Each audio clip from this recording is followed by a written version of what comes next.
오늘 우리에게 주신 하나님의 말씀 마가복음 8장 27절부터 9장 1절까지인데 여기 노란 거는 예수님이 하신 말씀이고 파란 거는 제자들이 한 말씀입니다. 예수와 제자들이 빌립보 가이사랴 여러 마을로 나가실새 길에서 제자들에게 물어 이르시되 사람들이 나를 누구라 하느냐. 제자들이 여짜와 이르되 세례 요한이라 하고 더러는 엘리야 더러는 선지자 중에 하나라 하나이다. 또 물으시되 너희는 나를 누구라 하느냐. 베드로가 대답하여 이르되 주는 그리스도 신이이다 하매 이에 자기의 일을 아무에게도 말하지 말라 경고하시고 인자가 많은 고난을 받고 장로들과 대제사장들과 서기관들에게 버림받아 죽임을 당하고 사흘 만에 살아나야 할 것을 비로소 그들에게 가르치시되 드러내놓고 이 말씀을 하시니 베드로가 예수를 붙들고 항변하매 예수께서 돌이키사 제자들을 보시며 베드로를 꾸짖어 이르시되 사탄아 내 뒤로 물러가라.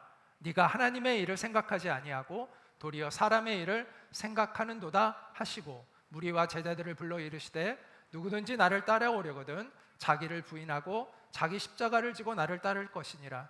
누구든지 자기 목숨을 구원하고자 하면 잃을 것이요 누구든지 나와 복음을 위하여 자기 목숨을 잃으면 구원하리라. 사람이 만일 온 천하를 얻고도 자기 목숨을 잃으면 무엇이 유익하리요? 사람이 무엇을 주고 자기 목숨과 바꾸겠느냐?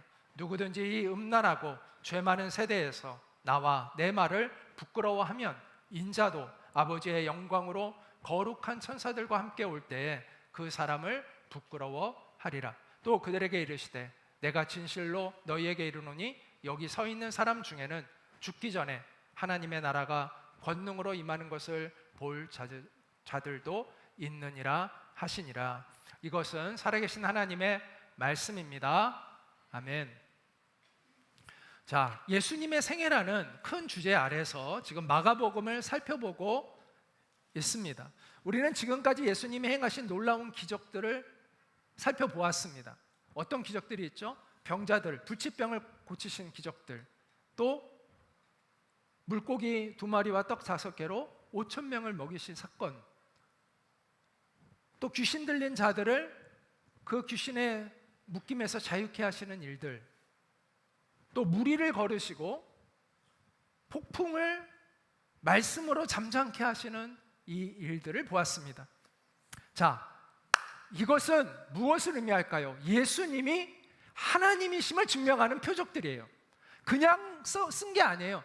수많은 기적 중에서 그거를 마가가 선택해서 쓴 이유가 있어요. 이것들은 예수님이 누구이신가를 보여주는 증거이고 표적이었다라는 것입니다. 자, 오늘 이야기는 예수님의 제자들에게 너희는 나를 누구로 생각하느냐? 라는 이 질문에 대한 제자들의 답, 그리고 예수님의 대답을 우리가 살펴보게 됩니다. 이 이야기는 마가복음에서 굉장히 중요한 지점입니다.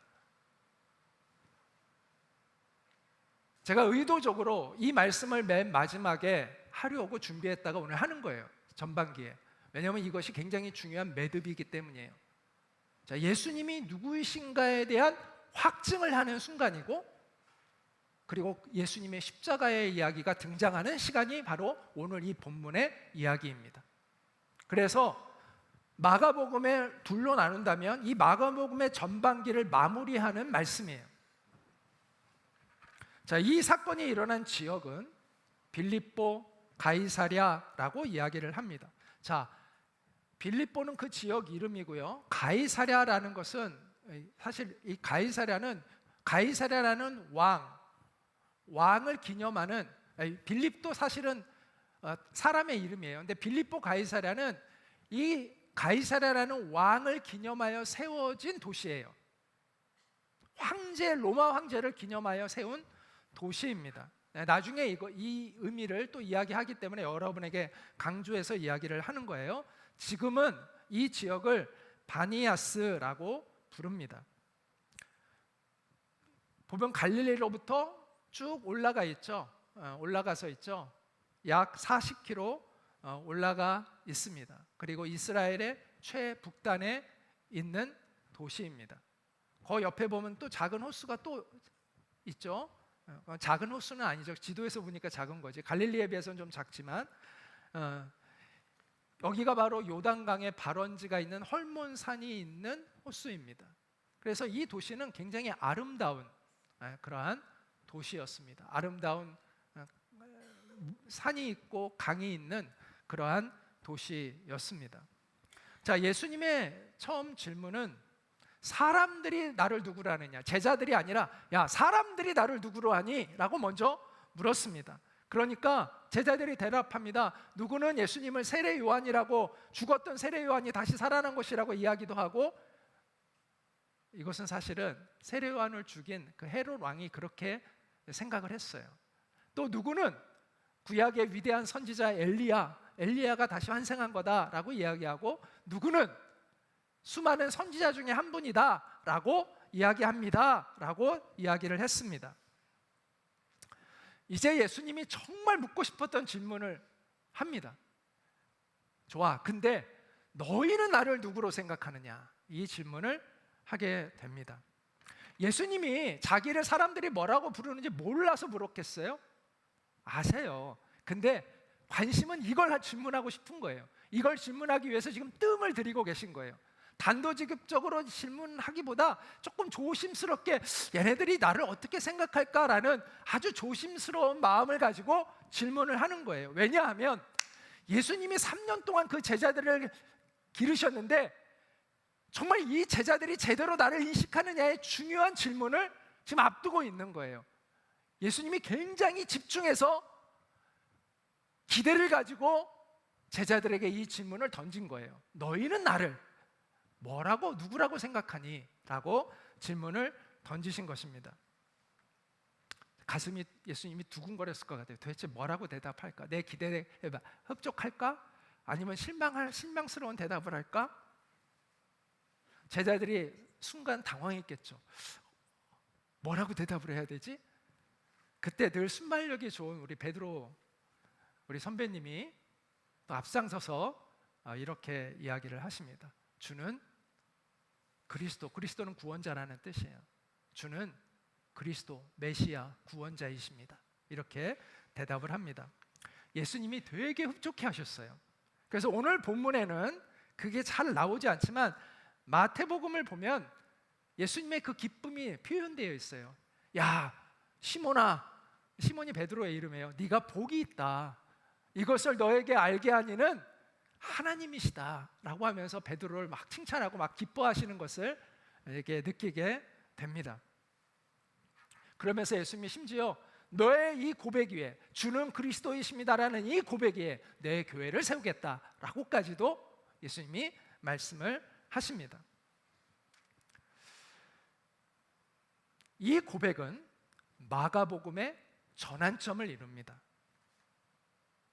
자, 그동안 마가복음은 무엇을 증명하기 위해 달려왔느냐? 주는 그리스도이십니다 라는 것을 증명하기 위해 달려온 거예요.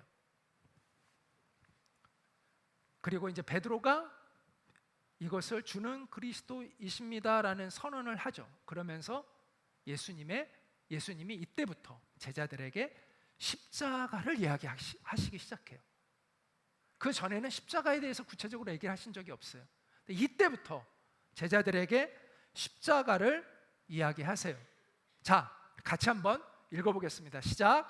이에 자기의 일을 아무에게도 말하지 말라 경고하시고 인자가 많은 고난을 받고 장로들과 대제사장들과 서기관들에게 버림받아 죽임을 당하고 사흘 만에 살아나야 할 것을 비로소 그들에게 가르치시되 드러내놓고 이 말씀을 하시니, 야, 이거는 너희만 아는 거야. 아직은 다른 사람에게 얘기하지 마. 나는 이제 죽음을 향해 가는 거야 라고 예수님이 말씀을 하십니다.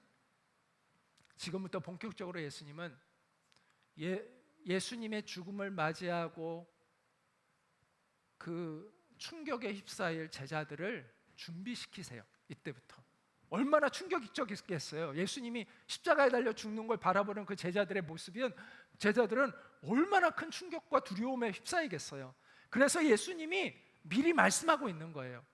너희 너무 두려워하지 마, 너무 놀라지 마, 미리 말씀해주고 있는 거예요.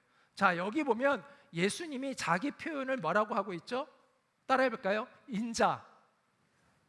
자, 인자라는 말은 사실은 다니엘서 7장에 나오는 구약성경 다니엘서, 예수님이 오시기 600년 전에 쓰여진 다니엘서에 쓰여진 그 구절에 나오는 표현이 인자예요. 이 인자는 누구를 뜻하느냐? 하늘의 권세를 가지고 이 땅을 심판할 메시아를 의미하는 거예요. 그래서 예수님이 인자는 이라고 자기 스스로를 표현할 때 그 인자는 이라는 표현은 나는 그리스도다라는 뜻이에요. 여기서도 예수님은 자기를 인자라고 표현을 하세요. 그런데 인자가 와서 권력자들, 종교 지도자들에 의해서 모함을 받고 내가 죽임을 당하게 될 것이다 라고 이야기를 합니다. 제자들이 받았을 충격이 얼마나 컸을까요? 역시 우리 베드로 선배님께서 그 충격을 대표하여 예수님 앞에 이렇게 얘기했습니다. 예수님, 말도 안 되는 소리 좀 하지 마세요. 무슨 말씀을 하시는 거예요 지금? 우리가 지금 어떻게 예수님을 따라왔는데 지금 와서 예수님이 죽는다고 하면 우리는 뭐가 됩니까? 왜 그런 말도 안 되는 소리를 하세요? 여기서 항변했다라는 말은 예수님을 비난했다라는 뜻입니다. 원어가 비난했다라는 뜻이에요. 얼마나 그 제자들의 충격과 그 거절, 배신감을 느꼈는지를 알 수가 있습니다. 그때 예수님은 아주 단호하게 말씀하십니다. 사탄아, 내 뒤로 물러가라. 사탄이 베드로를 이용해서 예수님의 그 길을 방해하고 있다고 예수님은 판단을 하셨습니다. 그래서 사탄아, 내 뒤로 물러가라. 물론 베드로가 사탄이라는 뜻이 아니라 사탄이 그 베드로 뒤에서 일하고 있다는 것을 간파하시고 그 사탄에게 이야기하시는 것이죠. 네가, 그리고 베드로에게 이렇게 얘기하십니다. 네가 하나님의 일을 생각하지 아니하고 사람의 일을 생각하는구나. 이렇게 이야기를 하셨습니다. 그리고 나서 예수님은 제자도에 대한 이야기를 하십니다. 나를 따르는 자는 이러해야 한다 라고 말씀하시는데 우리 같이 한번 읽어볼까요? 시작. 무리와 제자들을 불러 이르시되 누구든지 나를 따라오려거든 자기를 부인하고 자기 십자가를 지고 나를 따를 것이니라.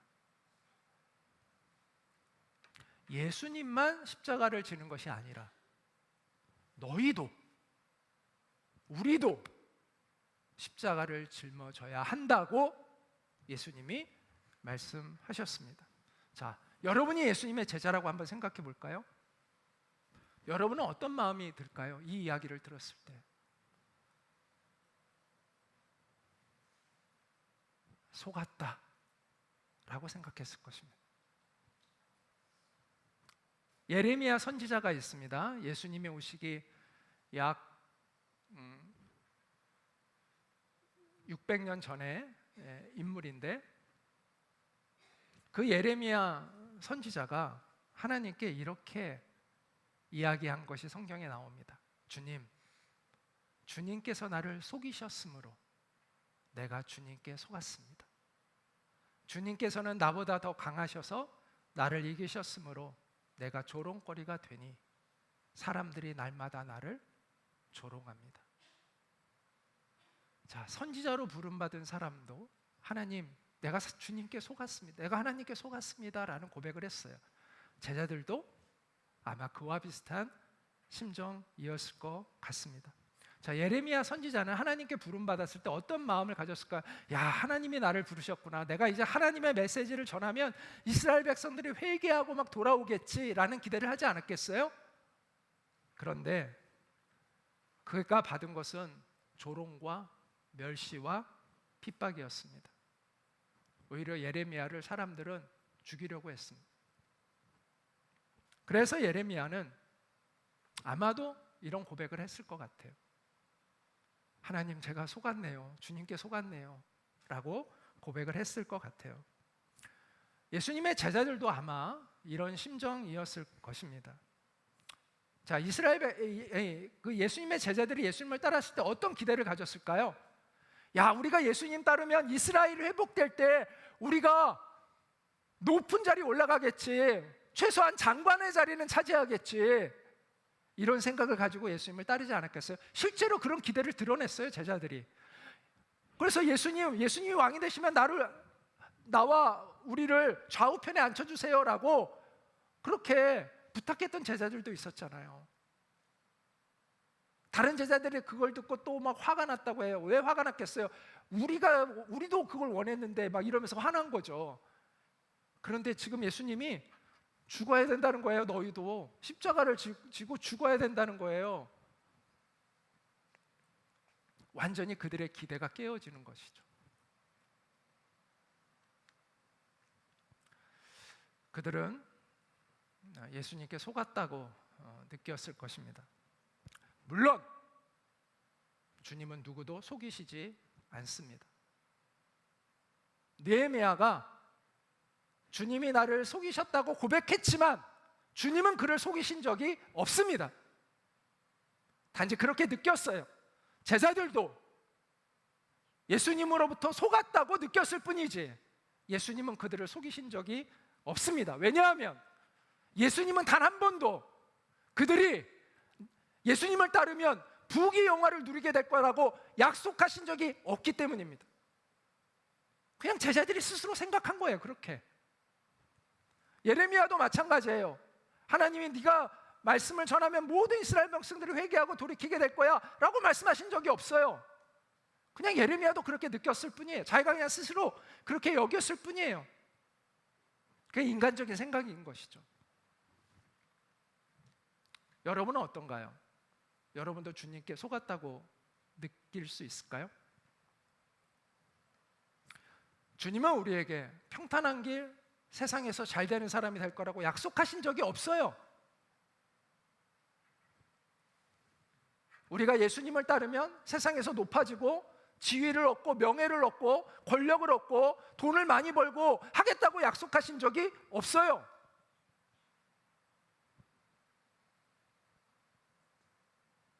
단지 사람들은 그런데 막연하게 그럴 것이라는 기대를 갖습니다. 저도 그랬습니다. 저는 중학교 때 예수님을 처음 믿었습니다. 예수님을 믿으니까 너무 든든했어요. 그래서 저는 그때 어떤 믿음을 가졌는지 아세요? 내 손이 잘려도 하나님께 기도하면 손이 다시 날 거라는 믿음을 가졌어요. 엄청난 믿음 아닙니까?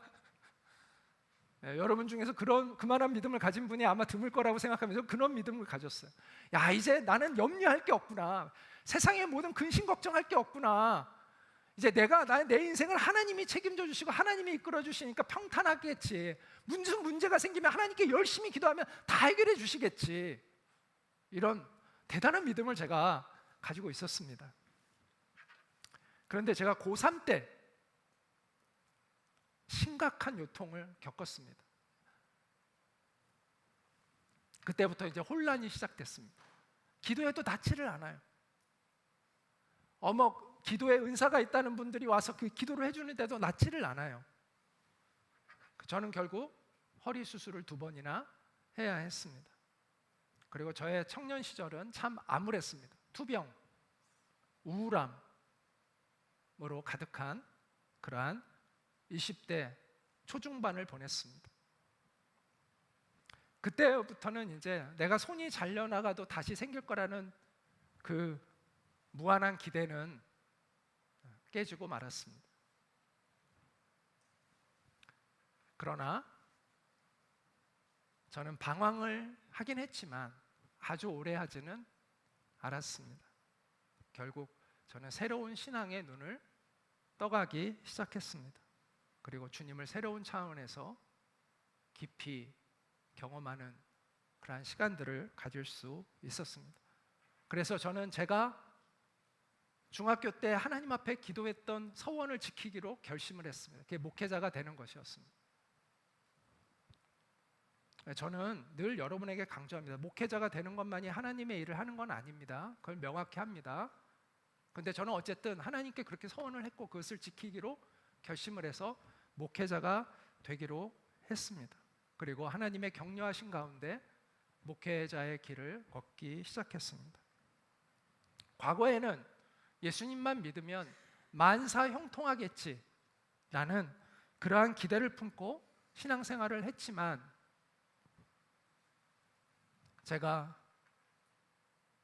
하나님을 다시 새롭게 깊이 만나면서부터는 그러한 성공의 기대는 하지 않게 되었습니다. 대신 제가 목회자의 길을 가면서 이런 기대를 갖게 됐습니다. 야, 내가 하나님의 말씀을 전하면 수많은 사람들이 막 회개하고 돌이키고 내가 엄청난 유명한 목회자가 될 것 같은 생각을 했습니다. 그러니까 막 세상에서 성공한다는 그런 것보다는 목회자로서 엄청나게 유명해지는, 그 영향력을 엄청 끼치는 그런 설교자가 될 수 있을 거다. 사람들이 나를 다 많이들 알아볼 거다. 그리고 바로 엄청난 큰 교회, 수천 명이 수만 명이 되는 교회를 이끌 수 있는 그런 사람이 되지 않을까라는 기대를 가졌습니다. 그래서 사람들이 저를 보면 위대한 하나님의 종이라고 불러주지 않을까라는 기대를 했습니다. 제가 목사 안수를 받고 목회를 한 지 지금 25년째입니다. 2000년에 제가 목사 안수를 받았거든요. 지금 26년이 됐죠. 제가 기대했던 것과 일치할까요? 제가 유명한 목사입니까? 여러분만 알지 뭐. 아무도 몰라요. 예. 제가 유명한 목사가 아니에요. 예. 제가 책도 냈는데 저는 책 내면 유명해질 줄 알았는데 유명해지지가 않더라고요. 그 책이 되게 좋은 평가를 받았음에도 불구하고 제가 그렇게 유명한 사람이 아니니까 책도 많이 안 팔리더라고요. 유명하지 않잖아요.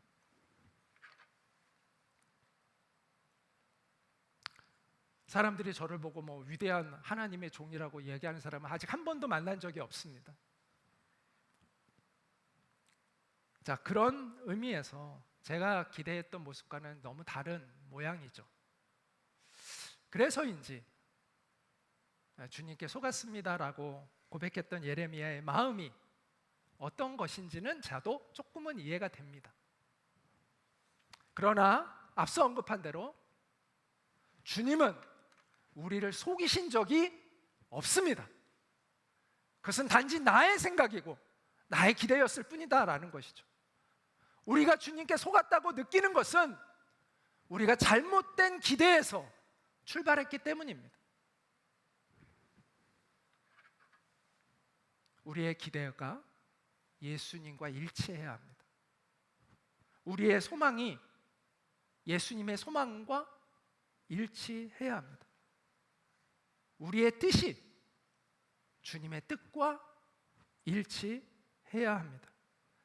그때 비로소 우리는 예수 그리스도 안에서 진짜 인생을 시작할 준비가 된 것입니다.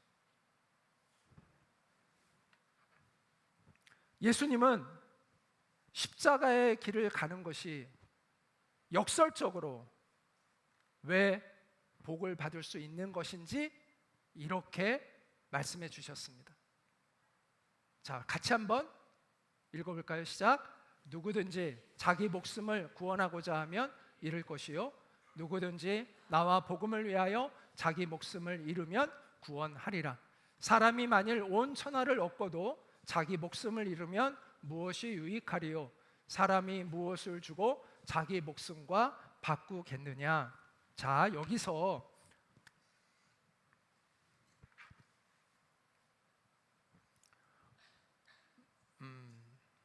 이 목숨에 해당하는 단어는 푸시케라는 단어입니다.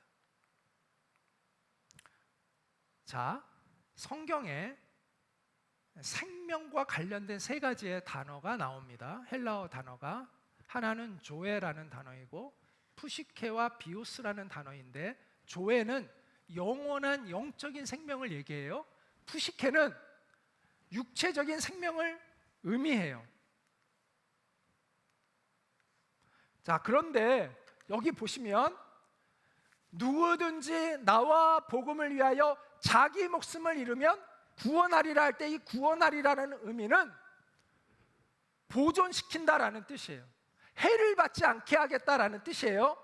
자, 구원하다는 것이 우리를 구원하다는 의미도 있지만 보존하다는 의미도 있어요, 뜻이. 그런데 여기에 보면 목적어가 사실은 번역이 안 돼 있어요. 그래서 우리가 헷갈릴 수 있는데 원어에 보면 이렇게 나와 있어요. 누구든지 나와 복음을 위하여 자기 목숨을 잃으면 그것을 구원하리라. 그것은 뭐예요? 자기 목숨을 보존하리라. 자기 목숨이 해를 받지 않으리라. 다시 말해서 이런 뜻이에요. 목숨을 잃으면 목숨을 얻는다라는 거예요.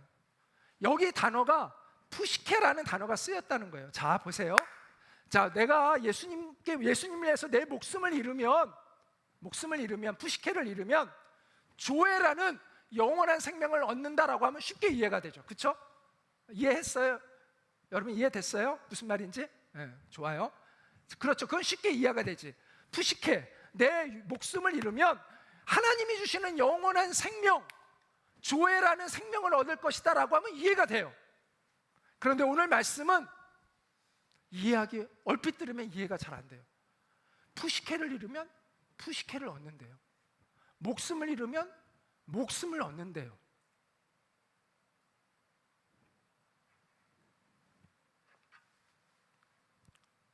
이 의미가 뭘까요?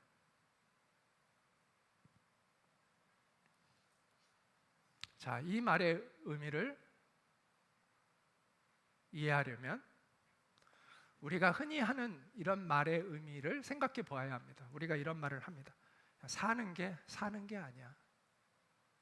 자, 보세요. 사는 게 아니야. 살아 있어요. 근데 사는 게 아니래. 그럼 무슨 뜻이에요? 내가 살아 있긴 한데 진짜 산다운 삶을 못 살고 있어. 이런 뜻이죠. 그런 뜻이에요. 네가 목숨을 잃으면 진짜 인생을 얻는다는 거예요. 네가 나를 위하여 목숨을 잃기로 결심하고 살아가면 진정한 인생을 너는 얻게 될 것이다. 이런 뜻이다라는 것이죠. 어떤 이들은 정말 자기의 목숨을 내놓음으로 인해서 진정한 인생을 사는 사람들이 있습니다. 독립운동가들이 그랬습니다. 그들은 자기의 목숨을 내놓았습니다. 그럼으로써 그들이 원했던 진짜 인생을 살았습니다. 자유의 인생을, 긍지로 가득한 인생을, 자기의 품위를 지키는 자존감을 얻는 그러한 인생을 그들은 살아갈 수 있었던 것이죠. 목숨을 던짐으로 인해서. 오늘 예수님이 하시는 말씀, 네가 목숨을 잃으면 목숨을 얻을 것이다. 네가 목숨을 잃으면 너가 진짜 인생을 살게 될 것이다. 이런 말씀이죠. 네가 진리를 위해 목숨을 잃기로 결심하고 그렇게 살아간다면 너는 진짜 인생을 살게 될 것이다.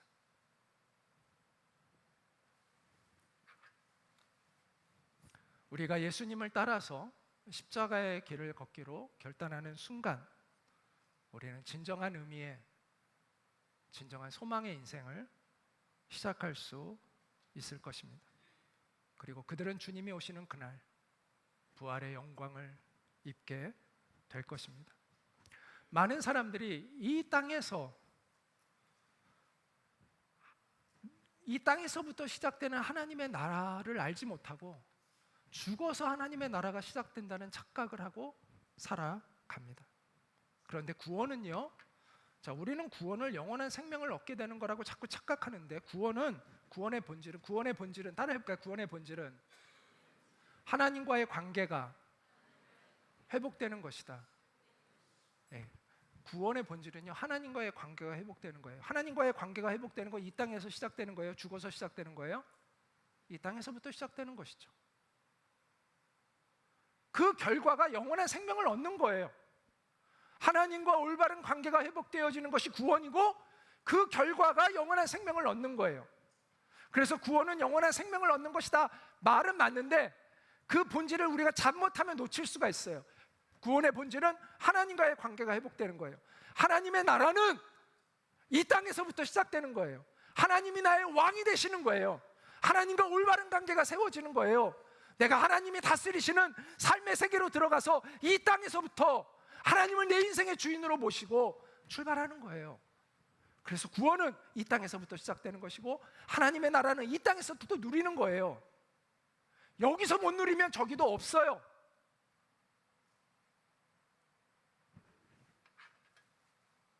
그런데 많은 사람들이 이 땅에서 하나님과 올바른 관계를 맺지 않고 살아가요. 그러면서도 자신이 구원을 받은 사람이라는 쇠뇌를 스스로 시켜요. 우리가 쇠뇌한다고 구원 받습니까?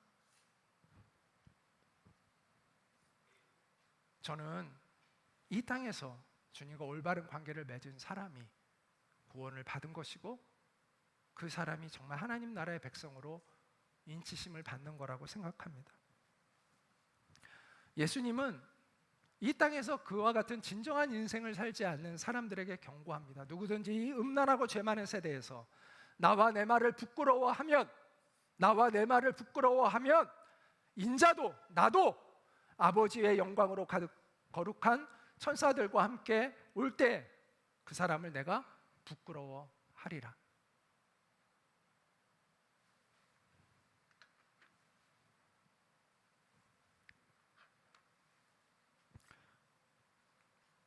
그러면서 예수님은 이렇게 얘기하십니다. 자, 여기 있는 사람들 중에 죽기 전에 하나님의 나라가 권능으로 임하는 것을 볼 자들도 있느니라.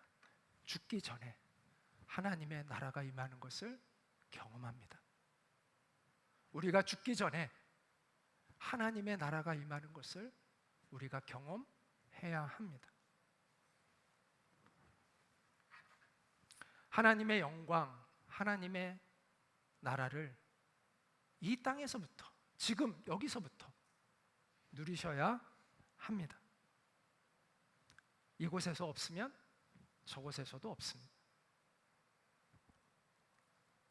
예수 그리스도의 복음은 살아있는 자들을 위한 복음입니다. 죽은 자들에게는 복음을 전할 수 없습니다.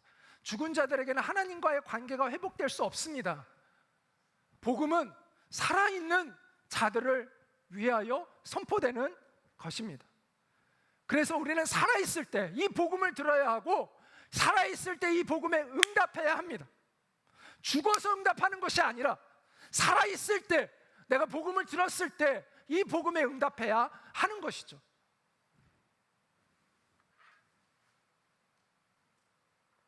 그럴 때 이 복음은 내 삶을 바꿉니다. 나를 바꿀 수 없는 복음은 복음이 될 수 없습니다.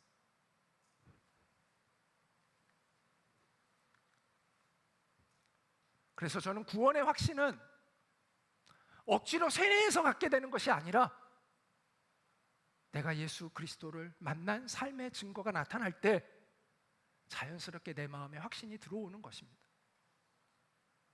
내 안에 함께하고 계신 주님을 느낄 때, 하나님의 다스리시는 삶을 내가 경험하게 될 때, 아, 내가 구원받은 하나님의 백성이 맞구나라는 걸 알게 되는 것이지, 우리가 억지로 세뇌해가지고 갖게 되는 것이 아닙니다. 구원은 머리로만 하는 게 아니라 몸으로도 느껴야 됩니다. 삶으로 경험되어야 합니다. 그리고 그 삶의 증거 중에 가장 중요한 것은 내가 예수님을 따르는 사람이 되는 것입니다. 물론 온전하지 못한 모습들이 있습니다. 그러나 본질적으로 내가 이제 주님을 따르기 위해서 살아가는 사람이 됩니다. 그래서 그러지 못했을 때 마음이 아프고, 그래서 주님 앞에 회개하고 내가 그렇게 주님을 따를 수 있게 해달라고 간절히 기도하는 사람이 되는 것이죠. 그래서 예수님은 단순히 입술로 나를 주여 주여 하는 자가 천국에 들어갈 것이 아니라 내 아버지의 뜻대로 행하는 자라야 들어가리라. 이건 도덕적 완전성을 의미하는 것이 아니라 정말 하나님을 경외하고 주님을 따르고자 진실한 삶의 모습으로 나아가는 사람들을 의미하는 것이죠.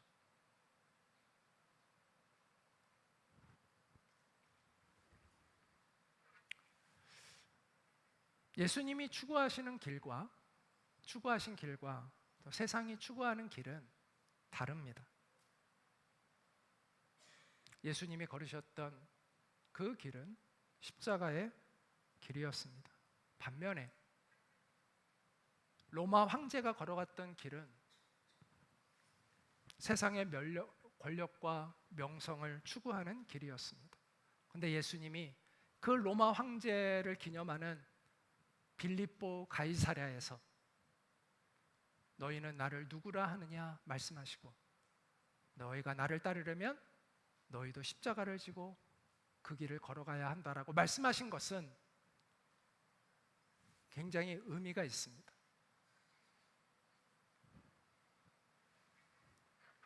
세상의 가르침과 예수님의 가르침이 대조를 이루고 있는 것이죠. 대부분의 사람들은 로마 황제처럼 되기를 원합니다. 자신이 뜻하는 것을 마음껏 성취하고 많은 것들을 세상에서 누리는 그러한 사람이 되기를 원합니다. 세상 사람들로부터 높임받고 인정받고 권력도 누리고 명예도 누리는 사람이 되기를 원합니다.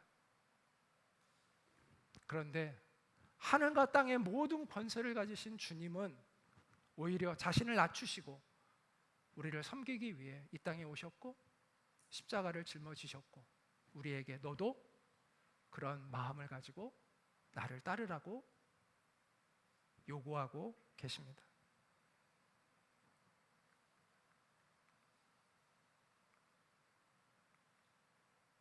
누구든지 나를 따라오려거든 자기를 부인하고 자기 십자가를 지고 나를 따를 것이니라.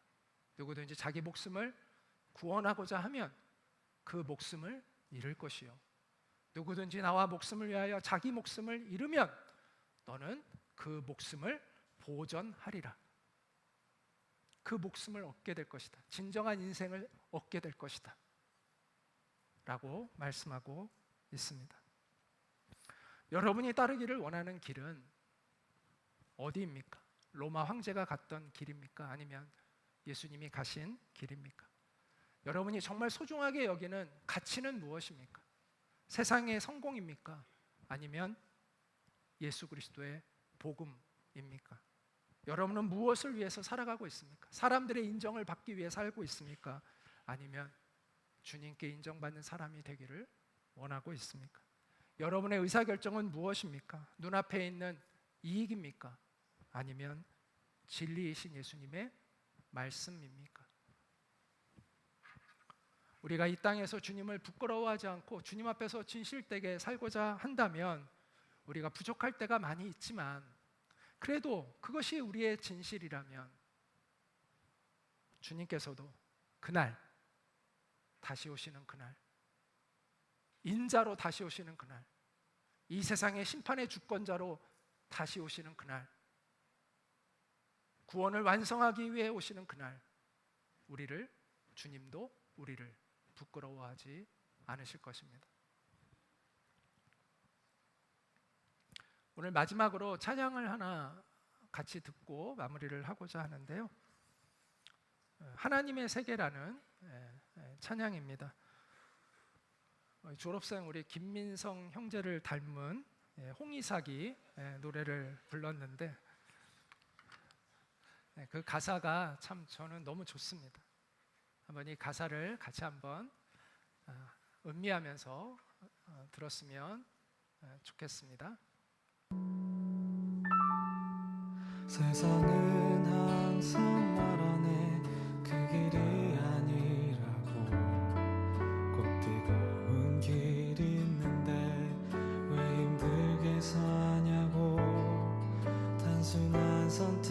것조차 내게 버겁기만 한 곳.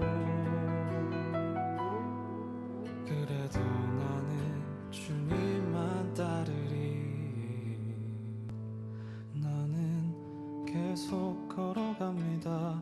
수없이 넘어져도 사람들의 방향과는 조금 다르다 해도 내가 가는 길이 주가 가르쳐준 길이니 이곳은 바로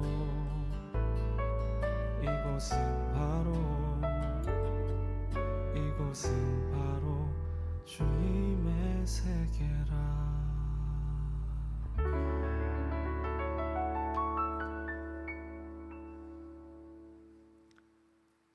네, 주님이 가르쳐 주신 그 길, 주님을 따르는 그 길을 걸어가는 우리가 될 수 있기를 간절히 소망합니다.